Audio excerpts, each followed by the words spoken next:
ಬಾಲೆನಹಳ್ಳಿ ಇಂದಿರಾ ಗಾಂಧಿ ವಸತಿ ಶಾಲೆಯಲ್ಲಿ 77ನೇ ಗಣರಾಜ್ಯೋತ್ಸವ ಧ್ವಜಾರೋಹಣವನ್ನು ಪ್ರಾಂಶುಪಾಲರಾದ ನಾಗರಾಜ್ ಗೋಪಾಲ್ಪುರ್ ನೆರವೇರಿಸಿದರು. ನಂತರ ಮಾತನಾಡಿದ ಅವರು, ದೇಶವನ್ನು ಬ್ರಿಟಿಷರಿಂದ ಮುಕ್ತಗೊಳಿಸುವಲ್ಲಿ ಹಲವಾರು ನಾಯಕರುಗಳ ತ್ಯಾಗ, ಬಲಿದಾನ, ಸತ್ಯಾಗ್ರಹ, ಹೋರಾಟದ ಫಲವಾಗಿ ದೇಶಕ್ಕೆ ಸ್ವಾತಂತ್ರ್ಯ ಲಭಿಸಿತು. ನಂತರ 1950 ಜನವರಿ 26ರಂದು ಡಾಕ್ಟರ್ ಬಿ.ಆರ್. ಅಂಬೇಡ್ಕರ್ ಅವರು ಬರೆದ ಸಂವಿಧಾನ ಜಾರಿಗೆ ಬಂದಿದ್ದು, ಈ ದಿನವನ್ನು ಗಣರಾಜ್ಯೋತ್ಸವ ದಿನವನ್ನಾಗಿ ಆಚರಣೆ ಮಾಡುತ್ತಿದ್ದೇವೆ ಎಂದು ತಿಳಿಸಿದರು.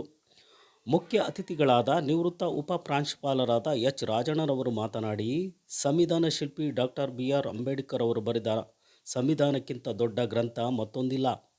ದೇಶಕ್ಕೆ ಸಂವಿಧಾನವೇ ಮುಖ್ಯ. ಸಂವಿಧಾನದ ಅಡಿಯಲ್ಲಿ ಸಾಮಾಜಿಕ ನ್ಯಾಯ ಕೊಡುವಂಥದ್ದು ಹಾಗೂ ಕಾನೂನಿಗಿಂತ ಯಾರೂ ದೊಡ್ಡವರಲ್ಲ. ಇದನ್ನು ಅರ್ಥ ಮಾಡಿಕೊಂಡು ದೇಶದ ಐಕ್ಯತೆಗೆ ನಾವುಗಳೆಲ್ಲರೂ ಶ್ರಮಿಸಬೇಕೆಂದು ಹೇಳಿದರು.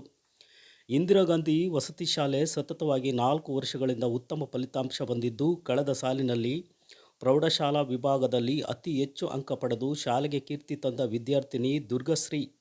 ಈ ವಿದ್ಯಾರ್ಥಿನಿ 590 ಅಂಕ ಪಡೆದು ದುರ್ಗಶ್ರೀ ವಿದ್ಯಾರ್ಥಿನಿಗೆ ಗಣರಾಜ್ಯೋತ್ಸವ ಸಮಾರಂಭದಲ್ಲಿ ಸನ್ಮಾನಿಸಿ ಪುರಸ್ಕಾರ ನೀಡಲಾಯಿತು.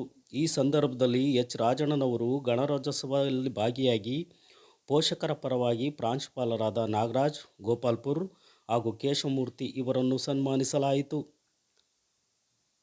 ಇಂದಿರಾ ಗಾಂಧಿ ವಸತಿ ಶಾಲೆ ವಿದ್ಯಾರ್ಥಿಗಳು ಒತ್ತು ಕೊಟ್ಟು ಮಾರ್ಗದರ್ಶನ ನೀಡಿದ ಎಚ್. ರಾಜಣ್ಣ ಮತ್ತು ನಾಗೇಂದ್ರ ನಾಯ್ಕ ಇವರುಗಳಿಗೆ ಶಾಲೆಯ ಫಲಿತಾಂಶಕ್ಕೆ ಶ್ರಮಿಸಿದವರನ್ನು ಇದೇ ಸಂದರ್ಭದಲ್ಲಿ ಸನ್ಮಾನಿಸಲಾಯಿತು.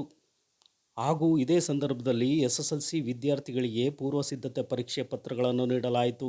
ಈ ಗಣರಾಜ್ಯೋತ್ಸವ ಸಮಾರಂಭದಲ್ಲಿ ಶಿಕ್ಷಕರು ಹಾಗೂ ಶಿಕ್ಷಕಿಯರು, ಸಿಬ್ಬಂದಿ ವರ್ಗ ಹಾಗೂ ವಿದ್ಯಾರ್ಥಿಗಳು ಉಪಸ್ಥಿತಿಯಲ್ಲಿದ್ದರು.